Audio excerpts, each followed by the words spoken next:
Je donne la parole à Lamia El Hadj pour la présentation du vœu 197.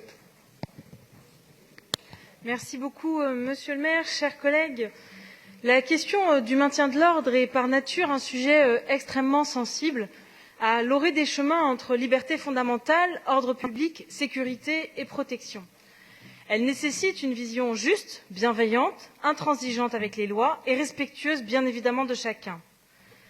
Or, force est de constater que le maintien de l'ordre fait l'objet, depuis maintenant plusieurs mois, de graves manquements, pour ne pas dire de graves dérives sur Paris. Force est de constater que ce maintien de l'ordre, censé être au service des personnes et de leur liberté, est aujourd'hui une entrave majeure et va plutôt à l'encontre de ces derniers. Casse en règle, dérapages, violences, affrontements de rue sont devenus la norme de nos manifestations, empêchant celles-ci de se dérouler et portant ainsi une atteinte grave à une liberté fondamentale pour notre démocratie, le droit de manifester. Force est de constater que le 24 novembre dernier, le maintien de l'ordre s'est déroulé de façon brutale, inhumaine et inquiétante pour notre modèle républicain et pour notre humanité. Force est de constater que dans sa pratique actuelle, la stratégie de maintien de l'ordre appliquée représente un danger pour les forces de l'ordre elles-mêmes, qui se retrouvent exposées, vulnérables et soumises à toutes les contraintes. Nous tenions à faire part dans ce cadre, et non pas dans le cadre du débat relatif au budget primitif de la PP comme cela a pu être fait, de notre indignation face à cette situation. Nous dénonçons le traitement inhumain et indigne qui a été réservé et qui l'est toujours à certains endroits aux migrants. Nous refusons de voir des êtres humains ayant fui pour des raisons économiques, sociales, humanitaires ou climatiques leur pays d'origine traités comme des vulgaires chaussettes dans le pays des droits de l'homme que nous sommes censés incarner.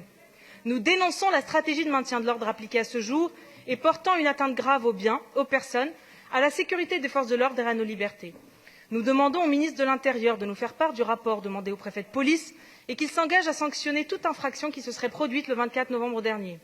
Nous demandons également une enquête exhaustive, claire et franche sur la doctrine et la pratique du maintien de l'ordre à Paris.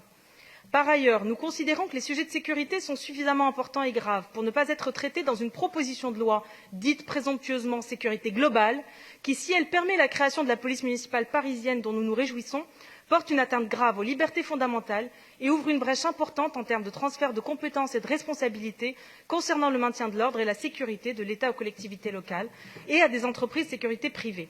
C'est une compétence régalienne dont l'État se désengage. Et je vais terminer mon propos en affirmant notre volonté farouche de défendre la liberté de la presse, gravement atteinte ces derniers mois.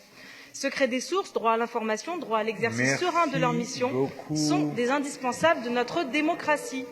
Merci beaucoup.